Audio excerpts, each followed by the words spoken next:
네, 여러분 반갑습니다. 신승원 목사입니다. 기쁨이 기쁨 되는 삶, 빌립보서 강의에 오신 여러분들을 주님의 이름으로 환영하고 축복합니다. 네, 오늘 이렇게 마지막 시간까지 여러분 잘 달려오셨는데요. 끝까지 힘을 내어서 이 빌립보서에 담겨있는 귀한 보물과도 같은 메시지를 마음에 깊이 잘 새기며 나아갈 수 있는 복된 시간이 되었으면 좋겠습니다.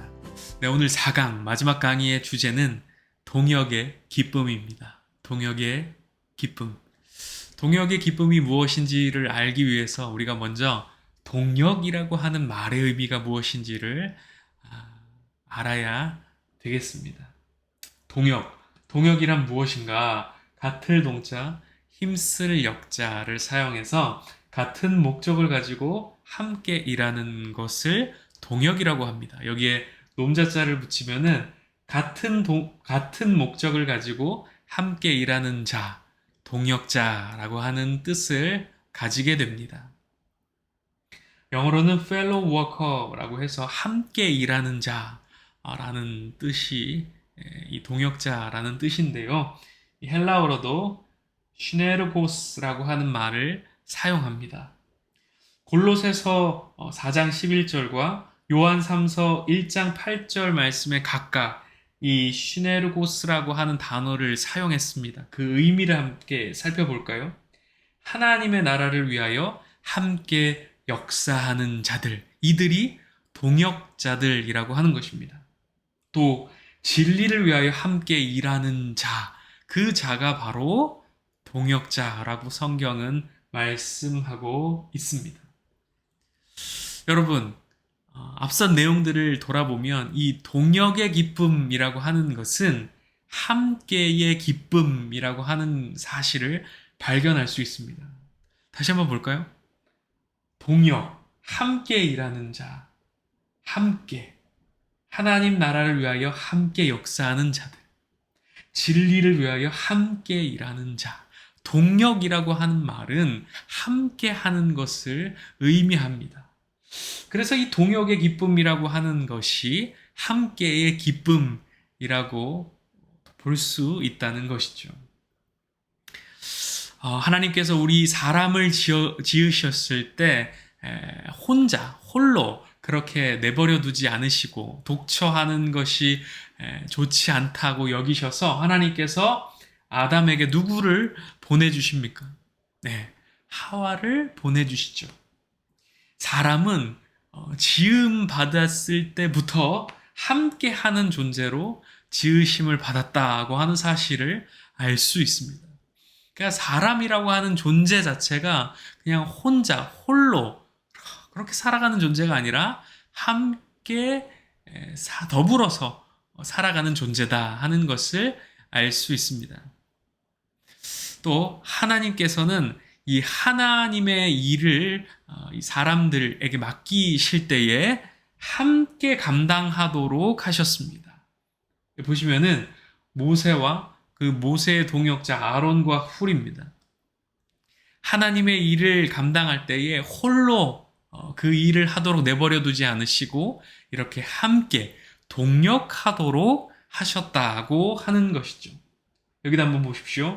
다윗의 동역자 누가 있었습니까? 요나단이 그 가운데 있었습니다. 또 이 느헤미야의 말씀에서도 보시면은 이스라엘 백성들이 성벽을 재건하기 위해서 함께 동역했다는 것을 알 수 있습니다. 어떤 사람들은 나팔을 들고 서 있었고 어떤 사람들은 파수꾼으로 경비를 서고 있었습니다. 또 어떤 사람들은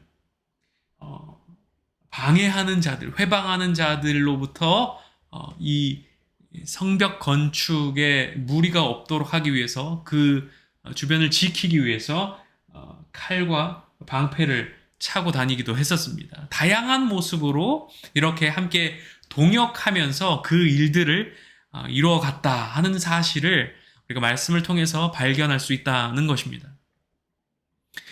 우리가 함께 보고 있는 이 빌립보서 말씀, 그 속에서도 이 동역의 현장이 고스란히 등장합니다. 특별히 바울의 동역자들이 그 주변에서 함께 하나님의 일을 감당하고 있었음을 발견하게 됩니다.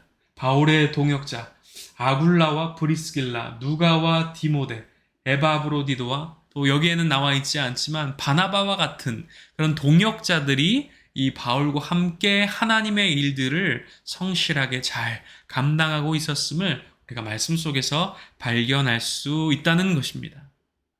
하나님의 일을 함께 감당하도록 하셨다는 것입니다. 하나님의 일을 동역하는 자들과 함께 감당하도록 하셨다는 것이죠. 심지어는 예수님께서도 이 동역자들과 함께 일하셨던 것을 알 수 있습니다. 예수님께서 12 제자들과 함께 이 귀한 일들을, 생명 사역들을 감당했음을 발견할 수 있는 것이죠.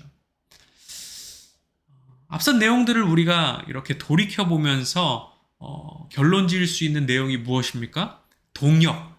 이 동역이라고 하는 것은 하나님이 일하시는 방법이라는 것입니다. 한번 따라해 볼까요? 동역은 하나님이 일하시는 방법이다. 하나님은 이 동역자들을 사용하셔서 일하셨습니다.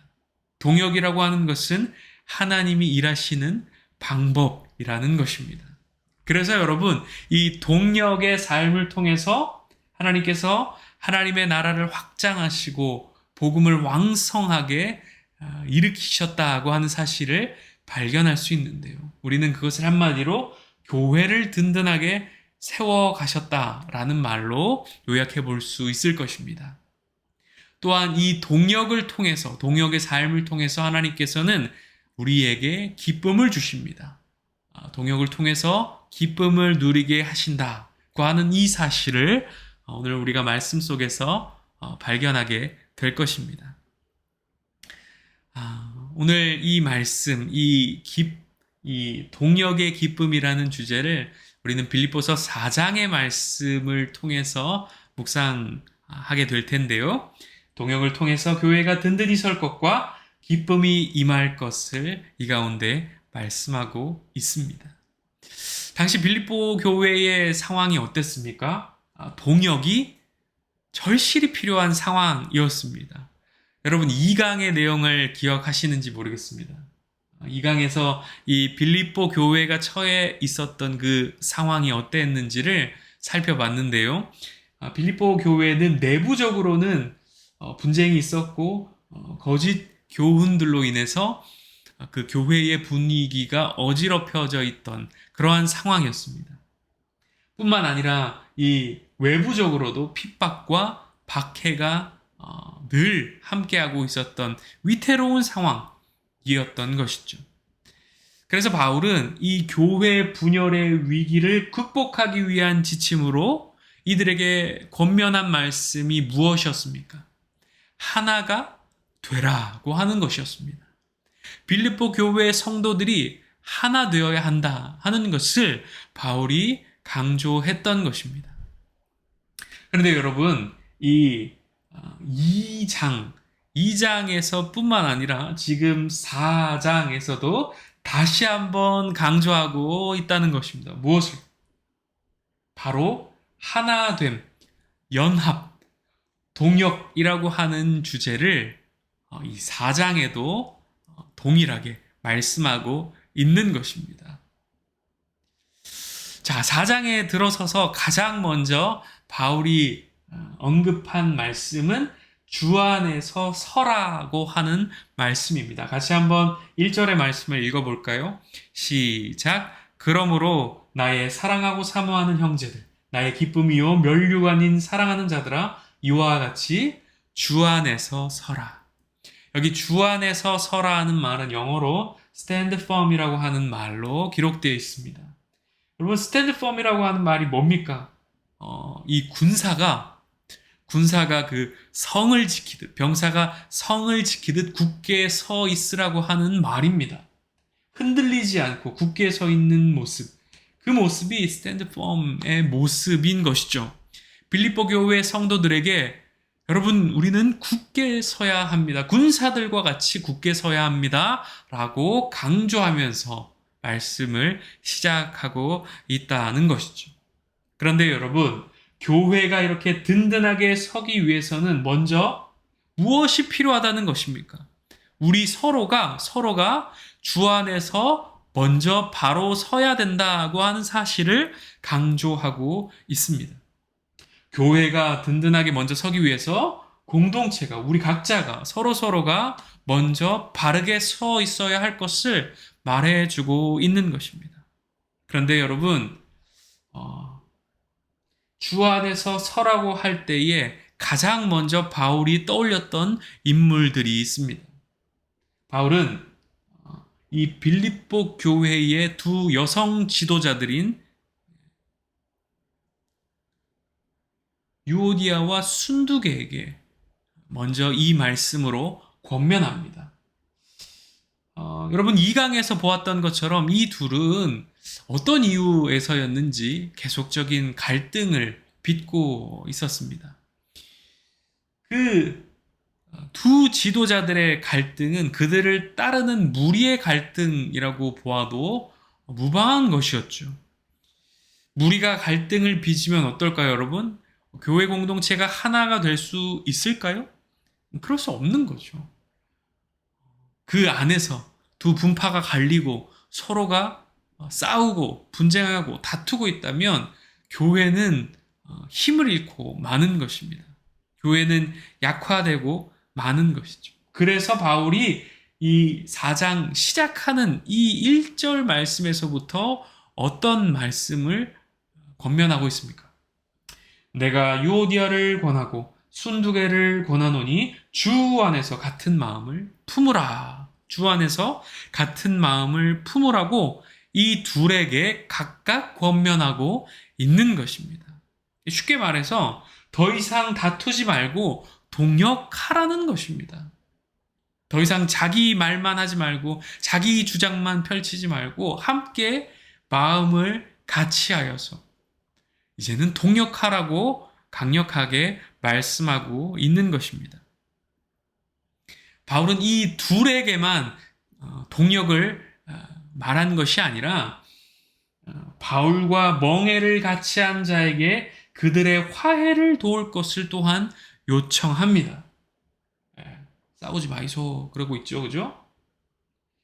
바울과 멍에를 같이 한 자가 누구인지 명확하게 나오지는 않습니다. 그러나 그에게도 동역할 것을 권면하고 있는 것입니다. 이 서로가 이 갈등을 해소하는 것은 쉽지 않을 것이다. 곁에서 그들의 화해를 도우라고 권면하고 있는 것이죠. 여러분, 이들의 모습 그리고 이 화해를 권면하고 동력을 권면하고 있는 바울의 모습을 통해서 우리가 생각해 볼 수 있는 것은 무엇일까요? 우리도 교회 생활을 하다 보면은 여러 가지 갈등의 상황에 직면하게 됩니다. 그렇죠? 아무리 좋은 관계에 있더라도 교회에서 함께 일을 섬기고 일을 같이 하다 보면은 의견이 다르고 충돌을 빚게 되는 그러한 경우들이 있습니다. 그것은 잘못된 것은 아닙니다. 갈등을 우리가 함께 동역하는 과정 속에서 피할 수는 없습니다. 그러나 우리가 그 상황 속에서 취해야 될 행동, 태도가 무엇이겠습니까? 우리가 각자가 서로 화해를 위해서 노력할 필요가 있다 하는 것입니다. 또 누군가 다른 이들이 갈등을 빚고 있다면, 좀 분쟁의 상황이 있다면 그것을 바라보면서 우리가 그들이 화해할 수 있도록, 그들이 다시금 마음을 풀고 하나가 될 수 있도록 곁에서 돕는 그 동역자로서의 역할을 감당할 필요가 있다 하는 것입니다. 결국 이 말씀의 의미가 무엇입니까? 동역을 이루어가라고 하는 권면입니다. 그러니까 화해를 위해 노력하라는 이 말은 동역을 위해 그 일들을 하라는 것입니다. 화해를 돕는 노력을 하라는 것도 무슨 말입니까? 동역을 위해서 하라는 것입니다. 그런데 여러분, 우리에게도 이런 동일한 노력들이 필요한데요. 이때 우리가 품어야 될 마음이 있습니다. 그것이 뭐냐면 바로 이 관용의 마음이라고 하는 것입니다. 무슨 마음이라고요? 관용의 마음입니다. 5절 말씀을 같이 한번 읽어보도록 하겠습니다. 너희 관용을 모든 사람에게 알게 하라. 주께서 가까우시니라. 아멘. 여러분, 관용이라고 하는 말, 이 말이 무엇을 뜻합니까? 다른 이의 잘못을 너그럽게 받아들이거나 용서하는 것, 그것이 바로 관용입니다. 그런데 여러분, 다른 이의 잘못을 너그럽게 받아들이거나 용서하는 것, 이렇게만 봐서는 그 의미가 마음에 깊이 있게 와닿지 않습니다. 시편 86편 5절 말씀에 보니까 주는 선하사 사죄하기를 즐거워하시며 주께 부르짖는 자에게 인자하심이 후하심이니이다. 이런 말씀이 등장합니다. 하나님은 선하셔서 사죄하기를 즐거워하신다고 말씀합니다. 용서하기를 기뻐하신다고 말씀하시는 거예요. 그리고 그 인자하심이 넉넉하시다, 후하시다고 말씀하고 있습니다. 여러분, 하나님의 이 넉넉한 마음, 이것이 바로 관용의 마음인 것입니다. 우리가 다른 이들과의 관계 속에서 이 관용의 마음을 품을 필요가 있다 하는 것입니다. 우리가 교회 안에서 이 관용의 마음을 품고 관계해야 한다 하는 것입니다. 그런데 여러분, 이 말이 쉽지 사실 관용, 이 용서라고 하는 것이 실제로 쉽지 않은 일입니다. 우리에게 상처를 주고 아픔을 주고 우리 마음을 힘들게 한 그들을 용서하는 그 일이 참 쉽지 않습니다. 그런데 여러분, 우리가 어떻게 관용할 수 있을까요? 어떻게 이 관용의 마음을 품을 수 있을까요? 우리가 용서받은 죄인이라고 하는 인식을 가짐으로 이 관용의 마음을 품을 수 있습니다. 우린 누구라고요? 용서받은 죄인입니다. 그냥 죄인이 아니라 이미 용서받은 죄인입니다. 여러분, 마태복음 18장과 누가복음 17장 말씀을 보면은 탕감받은 종의 비유가 등장합니다. 여러분, 1만 달란트면 무려 16만 년의 노동의 값을 탕감받은 사람이었습니다. 여러분, 16년의 노동의 값이 7만 원으로만 계산해봐도 4억 2천만 원이에요. 그런데 16만 원의 노동의 값이라 하면 이 얼마일까요? 이제 계산을 해보니까 한 70조 원에 해당하는 금액이더라고. 그러니까 쉽게 말해서 이 사람이 70조를 빚졌는데 자신이 빚진 그것을 그 빌려준 주인이 모두 다 탕감해 준 겁니다. 그런데 자신은 70조라고 하는 이 빚을 더 이상 갚지 않아도 되는 은혜를 입은 거죠. 그런데 길을 가다가 100데나리온을 빚진 자, 한 700만 원 정도 될까요? 이 정도의 빚진 자를 만나서는 왜 내 돈은 갚지 않느냐며 그의 멱살을 붙잡았던 것입니다.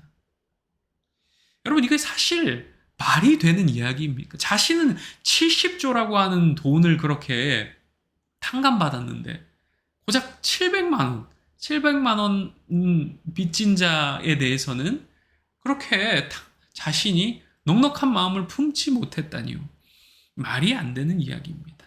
그런데 여러분, 용서받은 죄인인 우리의 모습이 그와 같다는 것입니다. 우리는요, 70조 원, 오히려 그 이상의 빚을 진 사람들이라고 해도 과언이 아닐 것입니다. 그런데 그 모든 죄를 하나님께서 용서해 주신 것입니다. 그러니까 우리는 용서받을 수 없는 죄를 용서받은 자들이라고 하는 것입니다. 그런데 우리가 그 은혜를 생각할 때에 용서하지 못할 사람이 있을까요? 물론 실제로는 우리가 그 용서의 삶을 사는 것이 쉽지 않습니다. 그러나 그때그때마다 우리가 떠올리고 마음에 품고 되새겨야 할 그 말씀이 무엇이라는 겁니까? 우리는 용서받은 죄인들이라고 하는 이 사실입니다. 내가 용서를 받았기 때문에 용서받은 죄인으로서 다른 이들을 용서해 줄 수 있어야 한다는 것입니다. 예수님께서도 우리 가운데 말씀하신 것이 무엇이었습니까? 너희가 70번씩 7번이라도 서로 용서해라고 말씀해 주셨던 것입니다. 여러분, 관용의 마음을 품는 것이 중요하다는 말씀입니다. 공동체 안에 갈등이 지속되면 어떻습니까? 동역이 불가능해집니다. 동역이 불가능해지면 어떻습니까? 사역이 중단되는 것입니다. 그런데 우리가 화해를 위해서 노력하고 관용의 마음을 품고서 서로를 보듬는다면 이 동역이 회복될 것이죠. 동역이 회복되면 어떻게 됩니까? 이 사역이 다시 재개되는 것입니다. 여러분, 바울은요, 이 빌립보 교회 교인들에게 이 관용의 마음을 품을 것을 강조했던 것입니다. 동역을 이루어 가라. 이것이 이 빌립보서 4장 말씀에서 바울이 지속적으로 말씀하고 있는 내용입니다. 이어진 말씀 속에서는 이 빌립보 교회 성도들이 실제적인 동역으로 동참하였던 그 사역의 현장을 우리가 간접적으로나마 살펴볼 수 있습니다. 바울은 이들에게 편지할 때에 자신이 받았던 그 사랑과 은혜에 대해서 곱씹어 보면서 감사의 말씀을 전합니다. 여기 18절 말씀에 보면은 에바브로디도 편에 너희가 준 것을 받았다고 말씀하고 있습니다. 그러니까 빌립보 교회 성도들이 바울에게 필요한 자원들을 이 에바브로디도를 통해서 지속적으로 공급해 주었다고 하는 사실을 발견할 수 있는 것입니다. 바울에게 필요한 것들, 그것이 물질이었을 수도 있고요. 필요한 여러 가지 도구들이었을 수도 있습니다. 감옥에 있는 가운데에 또 감옥에 들어오기 전에도 지속적으로 빌립보 교회는 이 바울의 사역을 힘써서 도왔다고 하는 사실을 발견할 수 있는 것입니다. 네, 여러분, 여기서 중요한 사실 한 가지를 발견할 수 있는데 바울에게 행한 이것, 바울에게 행했던, 동역했던 이것을 하나님께서는 향기로운 제물로 받으신다고 하는 사실입니다. 빌립보 교회 교인들은, 성도들은 바울을 위해 기도와 더불어서 필요한 자원을 아끼지 않았습니다. 이로 인해서 바울이 사역에 전념할 수 있었고 결과적으로 더욱 힘있게 복음이 전파되었습니다. 결국에 이 모든 섬김, 사랑이 하나님께 대하여 한 것과 다를 바 없는 일이 된 것이다고 볼 수 있는 것이죠. 교회의 그 사랑과 섬김은 하나님 나라를 위한 헌신이었다고 볼 수 있는 것입니다. 그들의 그 헌신, 그들의 그 사랑과 섬김은 하나님의 나라를 위한 헌신이었기 때문에 하나님께서는 그 모든 것들을 향기로운 제물로 받으셨다고 하는 것입니다. 하나님께서는 이 향기로운 제물을 드린 이들을 기뻐하신다고 말씀하십니다. 여기서 우리는 축복의 원리 한 가지를 발견할 수 있습니다. 동역자들의 필요를 채우며 헌신하는 이들의 삶은 하나님께서 친히 대신 채워주신다는 것입니다. 여러분 보십시오. 이 빌립보 교회 성도들이 자신들의 삶이 정말 모두가 다 풍족하고 넘쳐나서 이렇게 후원하고 바울을 돕고 그랬겠습니까? 모두가 다 그렇지는 않았을 것입니다. 자기 형편이 어려운 와중에도 바울을 돕고 하나님의 나라의 이 일을 위해서 헌신했던 것입니다. 자기 자신의 것들을 다 쏟아가면서 드린 이들이 분명히 있었을 것입니다. 자기 자신의 에너지와 자기 자신의 물질을 아낌없이 주님 앞에 그렇게 드렸을 때에 하나님께서 그의 삶을 기뻐하시고 그의 삶에 필요한 것들을 또한 채워주셨다고 하는 사실을 발견할 수 있다는 것입니다. 우리는 이어지는 이 말씀 속에서 채우시는 하나님에 대해서 또한 발견할 수 있는데요. 여러분들이 잘 아시고 또 좋아하시는 말씀입니다. 함께 읽어보겠습니다. 시작. 아무것도 염려하지 말고 오직 모든 일에 기도와 간구로 너희 구할 것을 감사함으로 하나님께 아뢰라. 그리하면 모든 지각에 뛰어난 하나님의 평강이 그리스도 예수 안에서 너희 마음과 생각을 지키시리라. 아멘. 여러분, 이 말씀 속에서 우리는 그렇게 채우시는 하나님을 만나게 됩니다. 주의 일을 섬길 때 찾아오는 실제적인 고민이 뭔가요? 가족들의 필요를 내가 제대로 채워지지 못하고 있구나, 이런 생각을 하게 될 때가 많이 있습니다. 그런 죄책감이 들 때가 많이 있습니다. 내가 오늘 교회에서 봉사해야 하는데, 내가 오늘 여러 가지 섬겨야 할 일들이 있는데, 그러면은 여러분들의 시간을 빼고 여러분들의 에너지를 쏟아가면서 이 일들을 감당해야 하죠. 그런데 그런 순간에 우리 남편 밥 줘야 되는데, 우리 애들 밥 줘야 되는데, 이런 생각이 든다는 거예요. 죄책감의 반응이 오더라는 것이죠. 또 어떻습니까? 시간과 물질의 한계를 경험하게 됩니다. 내가 주님 앞에 드리고 싶은데 내 삶도 넉넉하지 못한 겁니다. 그럴 때에 어떤 반응을 하게 됩니까? 이것만큼은 내가 좀 드리기가 그렇다, 이런 생각을 하게 될 때가 있다 하는 것입니다.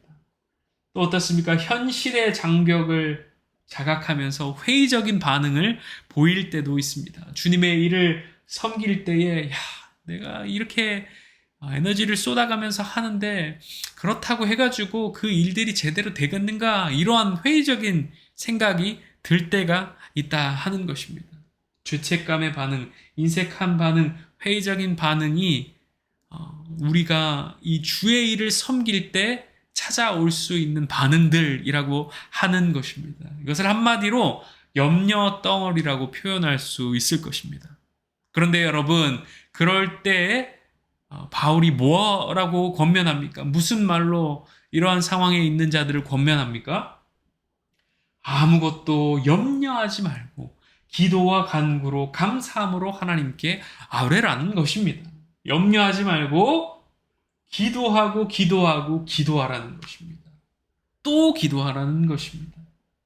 그리고 그 기도를 드릴 때 하나님 앞에 감사함으로 기도하라는 거예요. 과거, 현재, 미래를 아울러서 감사한 마음을 품고 하나님 앞에 기도하라는 것입니다. 지금까지 함께 하신 하나님께서, 지금도 함께 하신 하나님께서 앞으로도 함께 하실 것이라고 하는 그 마음을 가지고 감사하며 나아가라 하는 이 권면의 말씀을 바울이 전해주고 있는 것입니다. 그리하면 어떤 일이 벌어집니까? 모든 지각에 뛰어난 하나님의 평강이 그리스도 예수 안에서 너희 마음과 생각을 지키신다고 약속하고 있습니다. 여러분, 우리의 마음에 염려가 찾아올 때, 염려의 덩어리가 우리의 발목을 붙잡을 때 여러분 어떻게 하라고 말씀합니까? 기도하고 또 기도하라고 말씀하고 있는 겁니다. 그런데 여러분, 기도하면 마음과 생각을 지켜주신다고 약속하고 있습니다. 마음과 생각의 모든 지각에 뛰어난 하나님의 평강이 임할 것을 말씀하고 있습니다. 여러분, 모든 지각에 뛰어난 하나님의 평강이 무슨 말입니까? 우리의 생각을 뛰어넘는 놀라운 평강이 우리 삶 가운데, 우리 마음 가운데에, 우리 심령 가운데에 찾아온다고 하는 말씀입니다. 여러분, 지금까지의 내용을 한번 돌아보십시오. 우리가 동역의 삶을 살아가면, 우리가 우리의 것들을 쏟아서 동역하면 하나님께서 그 삶을 기쁘게 여기시고 우리의 삶 가운데 필요한 것들을 채워주신다는 것입니다. 여러분, 이 채우시는 하나님으로 인해서 우리는 기뻐할 수 있는 것입니다. 이렇게 동역의 기쁨을 맛볼 수 있다고 하는 것입니다. 동역하는데 우리가 무슨 기쁨을 누릴 수 있겠어? 라고 생각해 볼 수 있습니다. 그런데 여러분, 분명히 오늘 말씀 가운데 하나님께서 우리에게 필요한 것들을 채우시며 우리의 삶 가운데에 기쁨을 주실 것을 분명히 약속하고 있으십니다. 그런데 여러분, 이 채우시는 하나님으로 인해서 기뻐하게 되면은 그 다음에 그 채우심을 믿고 하나님을 더욱 신뢰하게 됩니다. 하나님을 더욱 신뢰하면 우리 마음에 담대함이 생기는 것이죠. 여러분, 찬양으로도 많이 불렀던 나의 등 뒤에서 나를 도우시는 주님이 계시다고 하는 그 사실을 분명하게 믿게 된다는 것이죠. 내 등 뒤에 하나님이 계시는구나. 전능하신 하나님이 나와 함께 하시는구나. 이런 확신이 들면 여러분 어때요? 담대해지는 것입니다. 바울은 이 기쁨이 담대함으로 이어지는 그것을 경험했던 자였습니다. 그래서 그는 이 말씀 가운데 이렇게 고백했던 것이죠. 내게 능력 주시는 자 안에서 내가 모든 것을 할 수 있느니라. 아멘. 바울의 이 고백이 뜻하는 것이 무엇입니까? 내가 비천에도 처할 줄도 알고 풍부에도 처할 줄도 알았습니다. 배부름과 배고픔과 풍부와 궁핍에 처할 줄도 아는 일체의 비결을 배웠습니다. 그러니까 어떤 상황에 놓여 있던지 내 삶 가운데 하나님께서 함께 하셨습니다. 그래서 나는 더 이상 두렵지 않습니다. 하나님이 나와 함께 하시면 내가 모든 것을 할 수 있습니다. 아무런 염려가 없습니다. 걱정이 없습니다. 라고 하는 고백을 이 가운데 하고 있는 것입니다. 그러니까 바울이 권면하는 내용이 무엇입니까? 고마 걱정하지 마라. 하나님이 도우시면 안 될 일도 없다 이가. 이렇게 말씀하고 있는 거죠. 자, 여러분 한번 보세요. 우리가 하나님 앞에 동역하면서 동역의 삶을 살아가면 하나님께서는 우리의 삶을 채우시고 우리의 삶에 기쁨이 임합니다. 그 기쁨은 신뢰로, 그 신뢰는 다시 담대함으로 이어지게 되는 것입니다. 담대하였던 바울이 세상 가운데 나아가서 빛과 소금의 역할을 감당하면서 복음을 전파했던 것처럼 여러분, 우리도 이렇게 동역의 삶을 살아가면은 담대하여서 세상 가운데 빛과 소금으로서의 사명을 감당할 수 있게 되는 것입니다. 바울이 권면했던 그 핵심이 무엇입니까? 동역하라는 것입니다. 동역이 이 내부의 분쟁과 거짓 교훈과 외부의 핍박과 박해를 물러나게 하는, 사라지게 할 수 있는 힘이라고 여겼기 때문입니다. 동역으로 든든히 세워진 교회는 힘차게 세상 속으로 뻗어나아갈 수 있게 되는 것입니다. 여러분, 우리는 이 속에서 동역의 힘이 무엇인지 발견할 수 있게 되는 것이죠. 전도서 4장 9절에서 12절까지의 말씀입니다. 좀 긴 말씀이지만 우리 같이 함께 읽어보도록 하겠습니다. 두 사람이 한 사람보다 나음은 그들이 수고함으로 좋은 상을 얻을 것임이라. 혹시 그들이 넘어지면 하나가 그 동물을 붙들어 일으키려니와 홀로 있어 넘어지고 붙들어 일으킬 자가 없는 자에게는 화가 있으리라. 또 두 사람이 함께 누우면 따뜻하거니와 한 사람이면 어찌 따뜻하랴. 한 사람이면 패하겠거니와 두 사람이면 맞설 수 있나니 세 겹줄은 쉽게 끊어지지 아니하느니라. 아멘. 여러분, 이것이 바로 동역의 힘입니다. 여러분, 미국 샌프란시스코에 가보면은 금문교라고 하는 다리가 있습니다. 총 길이가 약 2,800m나 되는 굉장히 긴 다리입니다. 넓이도 약 30m에 달하고 높이도 230m 정도가 되는 큰 규모의 다리입니다. 이 다리가 어떻게 저렇게 버티고 서 있는지 놀라울 따름인데요. 미국의 토목학회에서도 현대 토목 건축물 중 7대 불가 사이로 여길 만큼 정말로 놀라운 다리입니다. 근데 여러분, 이 다리가 이렇게 튼튼하게 잘 버티고 서 있을 수 있는 이유가 있습니다. 바로 이 탑 위에 길게 뻗은 두 개의 메인 케이블 덕분이라고 하는데요. 언뜻 보면 그냥 굵은 줄로만 보이는데 그 단면을 싹 잘라서 들여다보면은 정말 많이 놀라게 됩니다. 자, 여기 보시면은 바로 이 메인 케이블의 단면을 볼 수 있는데요. 자, 지름이 90cm 정도가 된다고 합니다. 1m 가까이 되는 거죠. 굉장히 큰 규모를 갖고 있다 하는 것을 알 수 있습니다. 그런데 여러분, 이 줄도 그냥 통으로 된 하나의 줄이 아닙니다. 보시면은 확대한 모습인데요. 이 5mm 정도 되는 작은 이 강철선이 무려 27,572가닥이 들어있다고 합니다. 27,572가닥의 강철선이 빽빽하게 그 가운데 모여 있는 것이죠. 이 작은 철선들이 모여서 엄청난 무게를 견딜 수 있는 것입니다. 이 작은 강철선이 모여가지고 이토록 튼튼한 케이블이 된 것이죠. 여러분, 이것이 바로 동역의 힘입니다. 하나됨의 힘이라는 것입니다. 우리가 함께 동역하면 교회가 견고하게 세워져 갈 수 있습니다.